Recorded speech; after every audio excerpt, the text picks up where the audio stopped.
ஆண்டவரும் ரசிகரமாக இயேசு கிறிஸ்து நாமத்தினாலே உங்களை வாழ்த்துகிறேன். கர்த்தர் உங்களை ஆஸ்வதிப்பாராக. எனக்கு அருமையானவர்களே, கர்த்தர் நாம் மகிமைப்படுவதாக.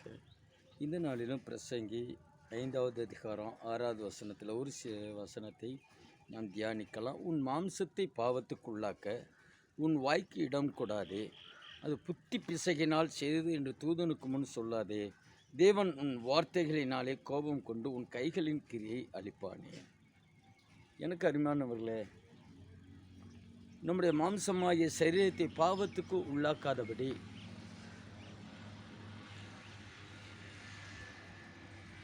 வாய்க்கு இடம் கொடுக்கூடாது. அது புத்தி பிசையினால் செய்தது என்று தூதனுக்கு முன் சொல்லாதேன்னு சொல்லப்படுகிறது. சிலர்லாம் பேசிட்டு பாரு, புத்தி இல்லாமல் நான் பேசிட்டேன்னு சொல்லுவாங்க. ஐயோ, நான் புத்தி இல்லாமல் பேசிட்டேன்னு தூதனுக்கு முன்பாக சொல்லாதே என்று சொல்லப்படுகிறது. எனக்கு அருமையானவர்களே, இது பாவத்துக்கு மாம்சத்தை சரீரத்தை பாவத்துக்கு உள்ளாக்கும் என்று. வாய்க்கு வந்ததெல்லாம் பேசி கொண்டு இருக்கக்கூடாது. வாய்க்கு வந்ததெல்லாம் நாம் பேசுகிறது தான் சரி என்று பேசிக்கொண்டு இருக்கக்கூடாது.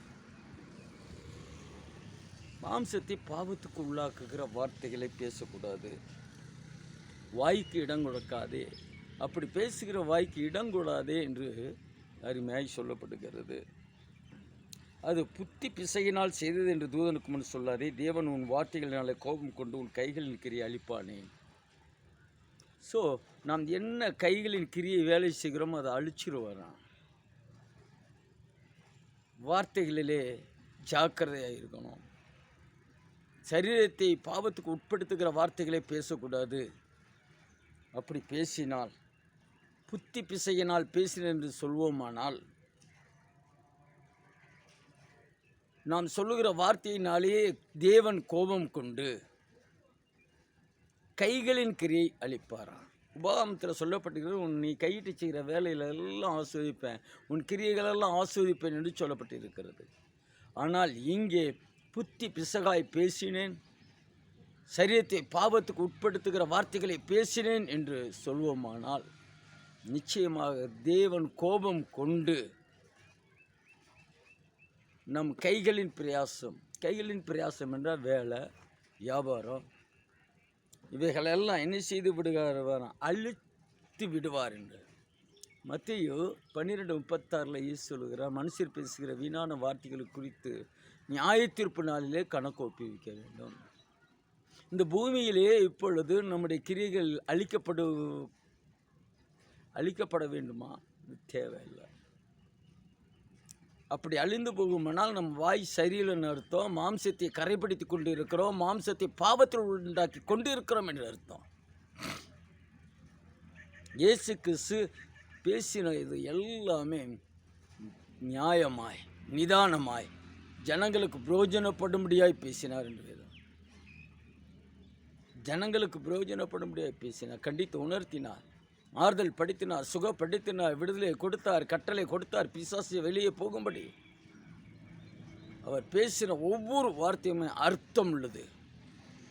அவரை பின்பற்றுகிற நாம் அர்த்தமுள்ள ஒரு வாழ்க்கை இருக்கணும். தேவையில்லாத வார்த்தைகளை பேசக்கூடாது, தேவையில்லாத வார்த்தைகளை பேசி எனக்கு துக்கப்படுத்தக்கூடாது, கண்ணீர் வர வைக்கக்கூடாது. அப்படி வாழ்வோமானால் நிச்சயமாக நம்மை கையின் பிரயாசத்தை வாய்க்க செய்வார். கையில் என்ன வேலை செய்கிறோமோ, எந்த வியாபாரம் செய்கிறோமோ, எதை செய்தாலும் அதை வாய்க்க செய்வார். எனவே ஜாக்கிரதையாக இருந்து, நான் புத்தி பிசையினால் பேசினேன் அப்படின்னு சொல்லாதபடி நிதானமாய் நம்முடைய வாழ்க்கையை நடத்த கர்த்தர் கிருபை செய்வாராக. நிதானமாக இருக்கணும். பேசுகிறத நிதானம். நான் பேசினதுனால் என் சரீரம் கரைப்பட்டு போகுமோ, பாவத்துக்கு உள்ளாகி விடுமோ என்கிற பயத்தோடு கூட பேசு. அப்படி பேசுவோமானால் கர்த்தர் நம்மை ஆஸ்வதிப்பார். நம்முடைய வாழ்க்கை கையிட்டு செய்கிற எல்லா வேளையிலும் கர்த்தர் ஆசீர்வாதத்தை தருவார். அப்படி செய்வோம், கர்த்தர் ஆசீர்வதிப்பாராக. ஒரு சின்ன ஜெபம். கர்த்தாவே, நான் ஆண்டவரே பிசகாய் பேசினேன் என்று சொல்லாதபடி நிதானமாய் பேசுங்க, எங்களை கற்றுத்தாரோம், பலப்படுத்தும். கையின் கிரைகள் ஆசீர்வதிக்க நாங்கள் நேர்த்தியாய் சரியாய் பிரயோஜனப்படுகிற வார்த்தைகளை பேச கிருபை செய்யும். இயேசு நாமத்தினாலே பிதாவே, ஆமென். எனக்கு அருமையானவர்களே, கர்த்தர் ஆசீர்வதிப்பாராக. எங்களுக்காக ஜெபித்துக் கொள்ளுங்கள். கர்த்தர் உங்களை ஆசீர்வதிப்பாராக. ஆமென்.